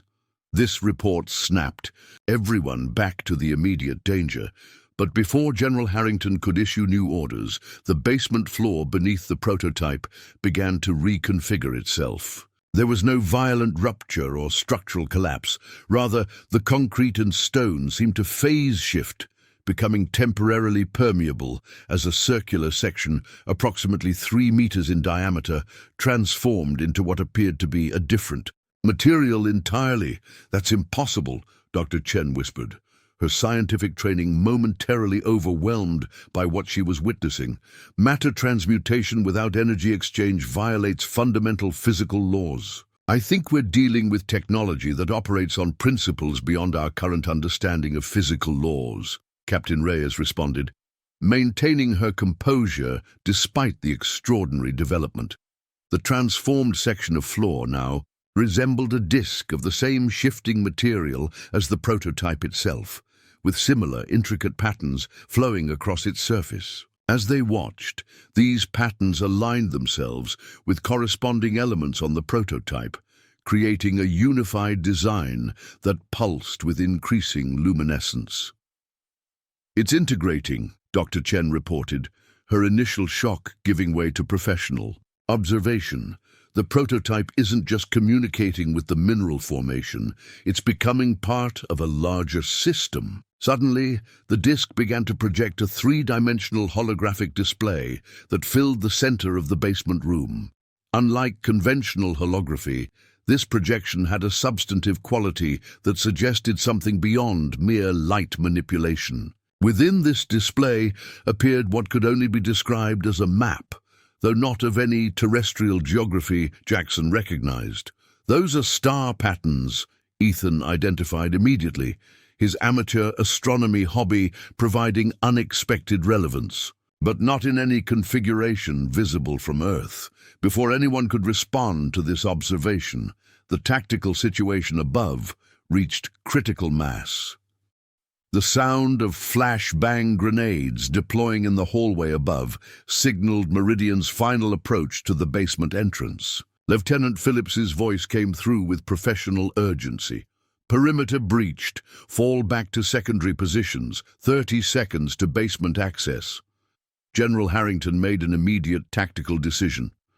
"Captain Reyes, can this interface be terminated safely?" "Unknown, sir," she replied honestly. "The integration has progressed beyond anything in our operational parameters." The general turned to Jackson. "Mr. Miller, this is your property. Given the circumstances, I believe you have the right to determine how we proceed." It was an extraordinary concession from a senior military officer, an acknowledgement that whatever was occurring transcended normal chains of command and authority. Jackson found himself facing a decision that would have seemed incomprehensible just 24 hours earlier, when his greatest concern had been the foreclosure notice on his kitchen table. "The tunnel," he said decisively. "We need to relocate whatever this is to a more secure location. Ethan, help Dr. Chen gather her essential equipment. Captain Reyes, is the prototype transportable in its current state?" Captain Reyes studied the integrated system with professional assessment. "The prototype appears physically connected to the disk now, but the entire assembly seems to be self-contained. Theoretically transportable, though I can't predict how movement might affect the active process." Jackson nodded, making the kind of practical decision he'd made countless times when farm equipment malfunctioned during critical harvest periods. Working with incomplete information, but recognizing when waiting for perfect understanding would lead to worse outcomes. "We move it," he declared. "General, your security teams can delay Meridian while we transport the technology through the root cellar. Tunnel to the springhouse. From there, we can reach your vehicles at the perimeter without crossing Meridian's approach vectors." General Harrington recognized both the tactical soundness of the plan and the authority with which Jackson delivered it. "Lieutenant Phillips, implement delaying action at basement access points. All research personnel prepare for immediate relocation." The next few minutes unfolded with controlled urgency.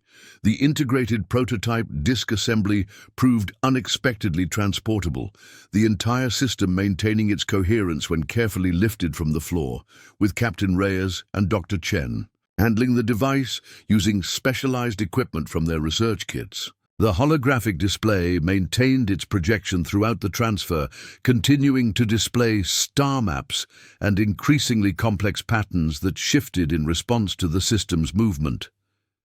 Jackson led them to the hidden tunnel entrance beyond the main basement area, revealing the narrow passage that had already provided escape once that day.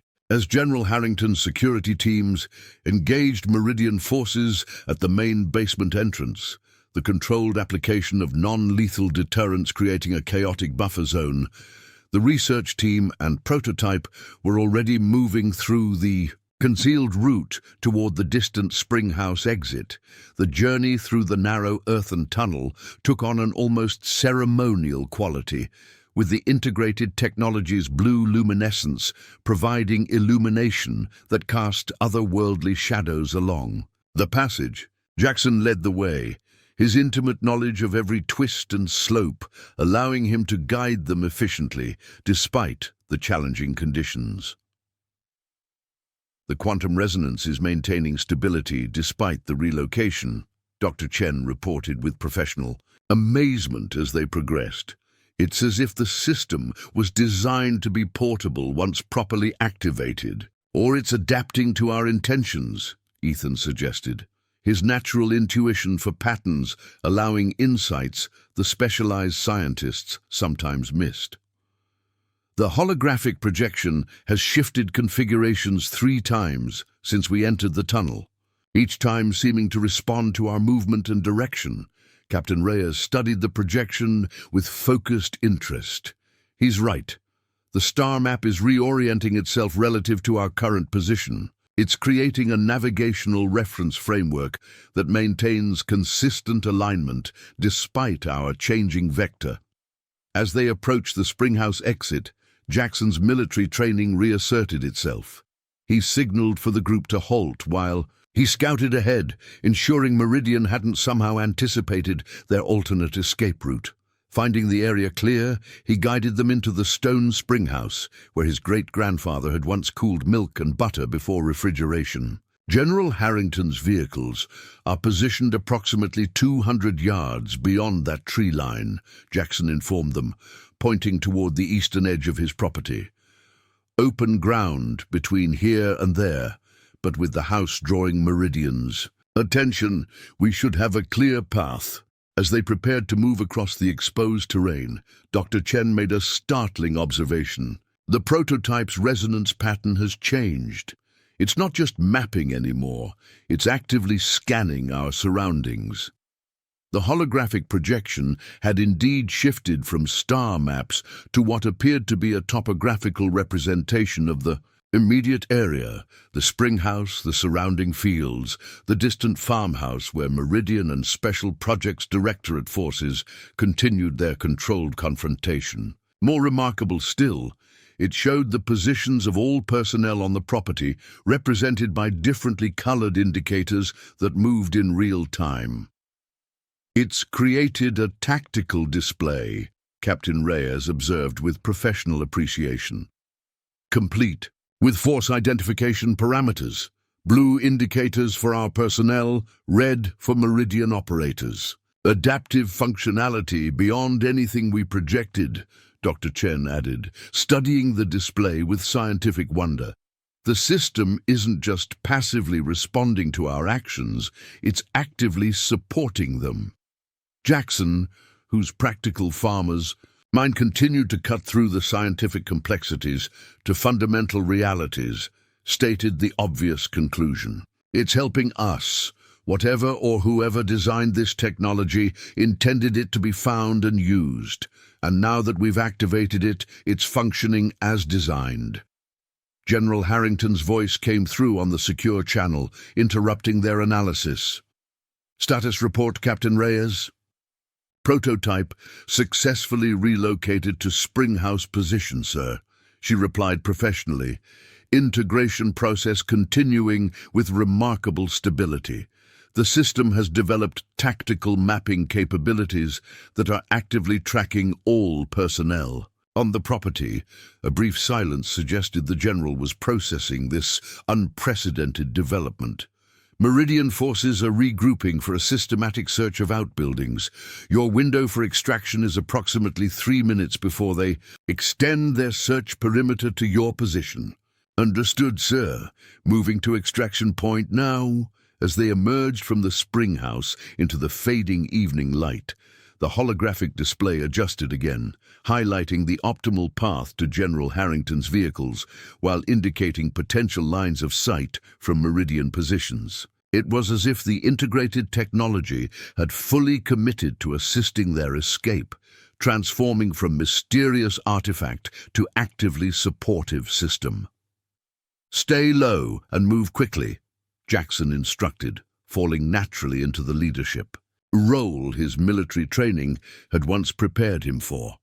Following the irrigation ditch provides partial concealment for the first 100 yards.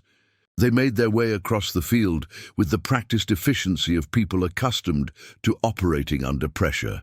Captain Reyes with her military training, Dr. Chen with her research expedition experience, and Jackson with the physical confidence of someone who had worked this land his entire life. Ethan moved with them, carrying essential research equipment and displaying the adaptive capability of youth.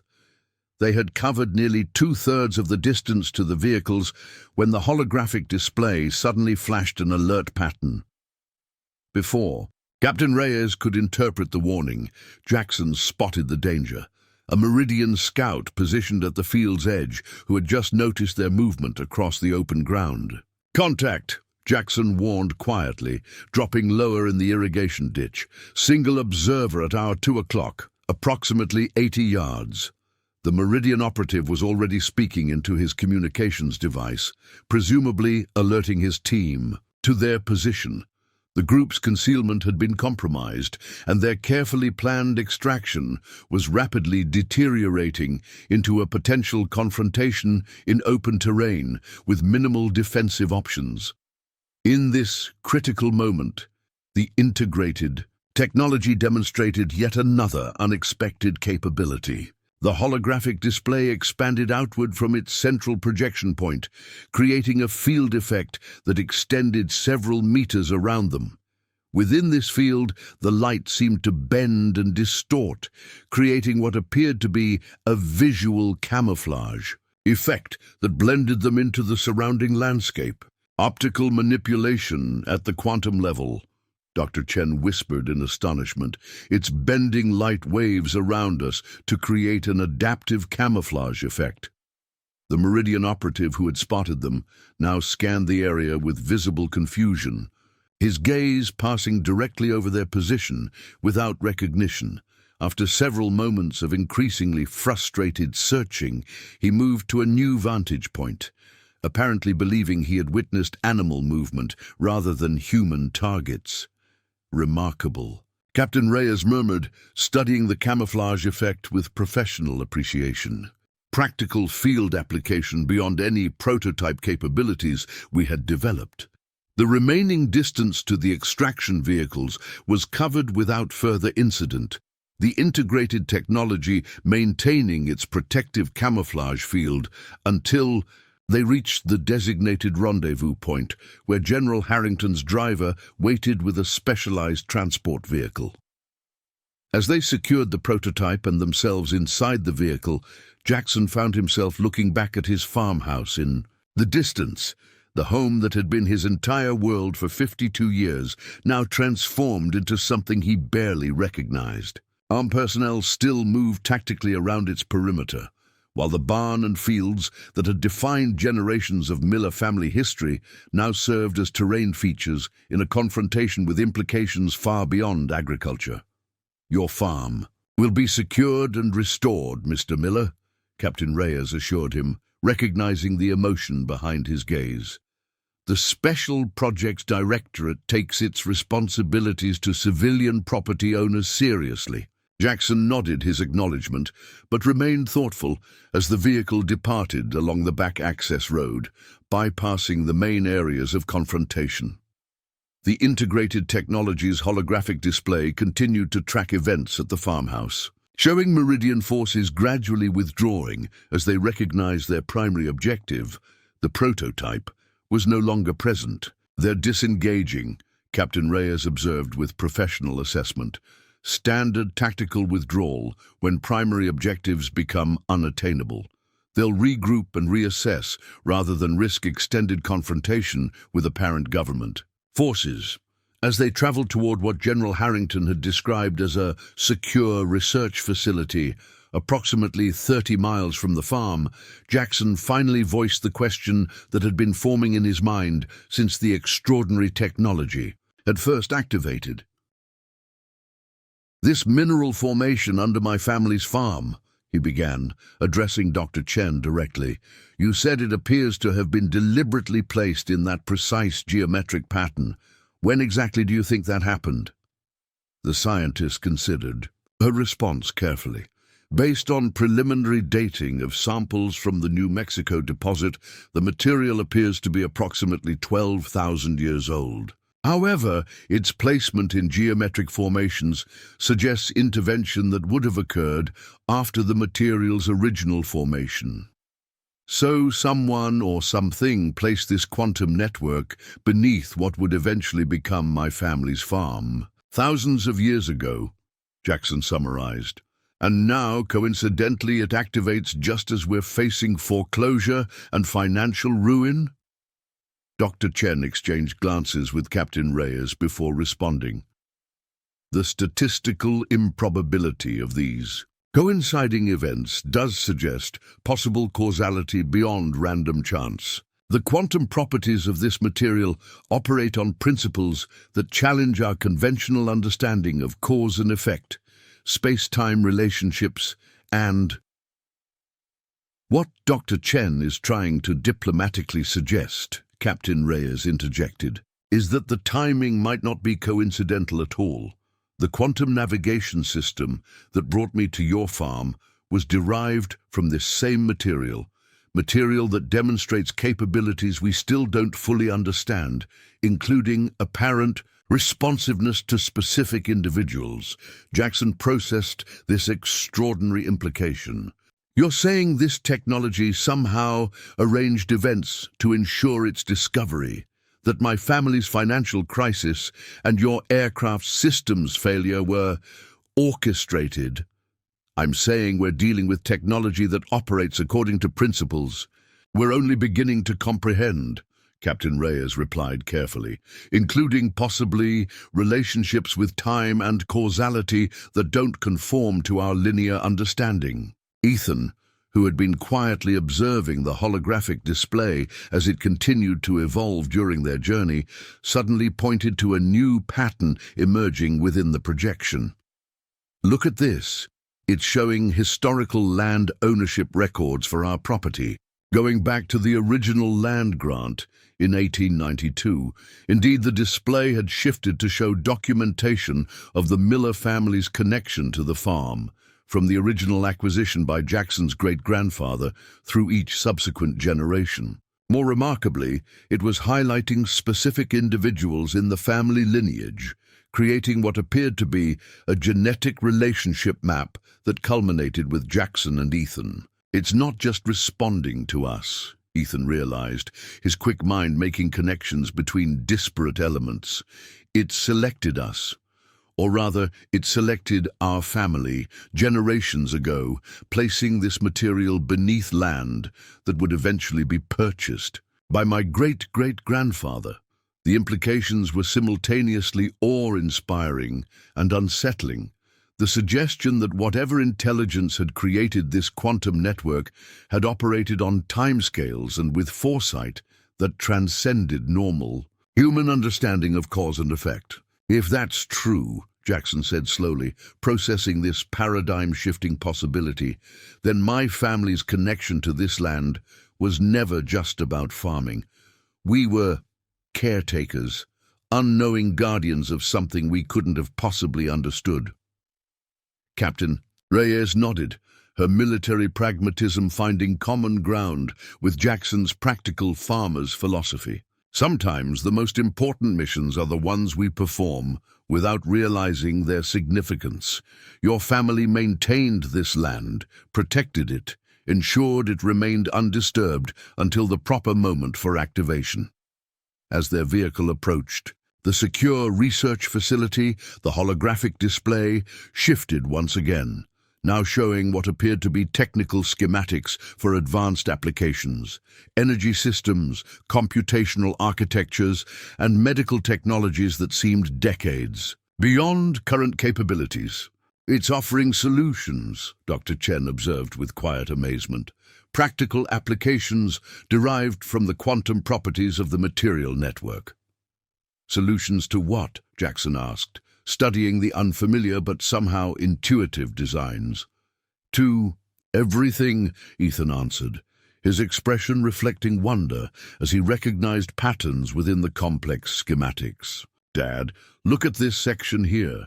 It's showing an agricultural system that integrates this quantum material with soil remediation processes. It could potentially restore drought-damaged farmland to full productivity within a single growing season. Captain Reyes was examining another section of the projection, and this appears to be an energy generation system that operates on principles similar to our quantum navigation prototype, but scaled for infrastructure implementation. The efficiency calculations suggest it could replace fossil fuel dependence entirely within a decade. For Jackson, whose life had been defined by practical challenges and their solutions, the implications were both overwhelming and strangely clarifying. The technology wasn't just offering theoretical knowledge, it was providing specific, implementable solutions to the very real problems facing humanity, from climate change to resource scarcity to medical limitations. This is why it chose now to be found, he realized aloud. Not just because my family faced foreclosure, but because the world is at a tipping point where these solutions are urgently needed.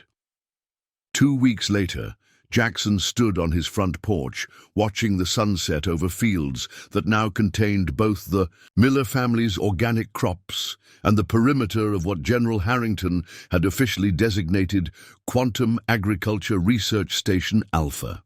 The foreclosure notice that had once dominated his kitchen table had been replaced by a comprehensive agreement between the Miller family and the Special Projects Directorate, one that preserved their ownership of the majority of the farm, while establishing a research installation over the primary mineral formation.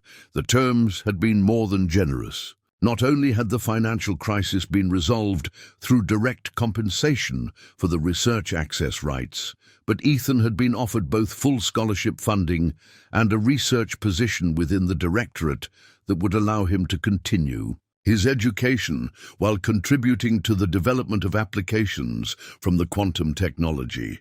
More remarkably, Jackson himself had been designated the civilian liaison for the research station, his practical knowledge of both the land and conventional agriculture providing valuable perspective as scientists worked to develop implementations of the quantum-enhanced farming methods revealed in the holographic schematics. Crops look good, despite all the commotion, observed Martha Wilson, their elderly neighbor who had stopped by with a basket of late-season tomatoes and more than a little curiosity about the changes at the Miller farm. Never seen wheat stand that tall this late in the season. Experimental soil amendments, Jackson explained with the practiced vagueness he had developed for conversations with locals, part of the agricultural research program. The truth, which remained classified at the highest levels, was far more extraordinary.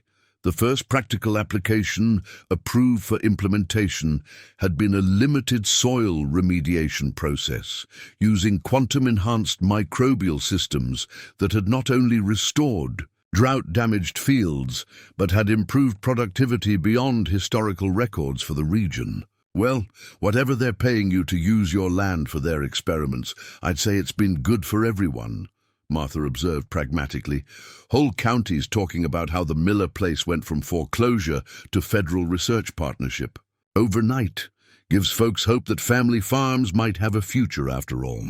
As Martha departed in her ancient pickup truck, Captain Reyes, now permanently assigned as the military liaison to the research installation, joined Jackson on the porch. In the 2 weeks since the extraordinary events of that first day, they had developed a professional respect that bridged their different backgrounds while acknowledging their shared practical approach to complex situations. General Harrington asked me to update you, she said, accepting the coffee mug Jackson offered. The prototype interface has revealed 17 more potential applications that have been approved for development. 3 of them specifically focus on agricultural sustainability. Jackson nodded his appreciation. While the national security implications of the quantum technology remained the government's primary interest, he had insisted that agricultural applications be prioritized alongside military developments, a condition General Harrington had readily accepted once the integrated system had demonstrated its ability to selectively share information based on the intentions and ethics of those accessing it. Ethan called from the research center, Jackson mentioned, says they've made a breakthrough on understanding how the mineral network interfaces with biological systems, thinks it might lead to medical applications within months rather than years. Captain Reyes smiled slightly. Your son has impressed some very senior scientists. Dr. Chen says he has an intuitive understanding of quantum relationships that most researchers with decades of experience can't match. He always did have a knack for seeing patterns others missed, Jackson replied with quiet pride. Maria, his mother, was the same way.